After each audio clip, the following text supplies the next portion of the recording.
ಗಂಡ್ಮಕ್ಳಿಂದನೇ ವಂಶ ಮುಂದಕ್ಕೆ ಹೋಗೋದು, ಈ ಮಾತು ಎಷ್ಟು ಸರಿ?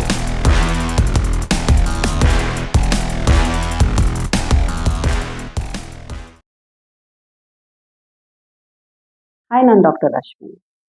ಪ್ರತಿಯೊಂದು ಮಗುವಲ್ಲೂ ಒಂದು 50% DNA ತಾಯಿಯಿಂದ ಬರ್ತದೆ, 50% DNA ತಂದೆಯಿಂದ ಬರ್ತದೆ.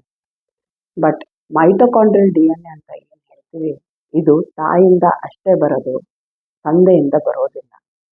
ಸೊ ಹಾಗಾಗಿ ಏನಾರ DNA ಪಾಸ್ ಔಟ್ ಆಗಬೇಕು ಈ ಮೈಟೊಕಾಂಡ್ರಿಯಲ್ DNA ಅಂದರೆ ಅದು ನಿಮ್ಮ ತಾಯಿಯಿಂದ ಮಗುವಿಗೆ ಹೋಗುತ್ತೆ. ತಾಯಿ ತನ್ನ ಮಗಳಿಗೆ ಈ DNA ಪಾಸ್ ಮಾಡ್ತಾನೆ, ತನ್ನ ಮಗುವಿಗೆ ಈ DNA ಮೈಟೊಕಾಂಡ್ರಿಯಲ್ DNA ಪಾಸ್ ಆಗೋದು. ಸೊ ಹಾಗಾಗಿ ಯೋಚನೆ ಮಾಡಿ, ವಂಶ ಮುಂದೆ ಹೋಗೋದು ಗಂಡ್ಮಕ್ಳಿಂದನ ಅಥವಾ ಹೆಣ್ಮಕ್ಳಿಂದನ?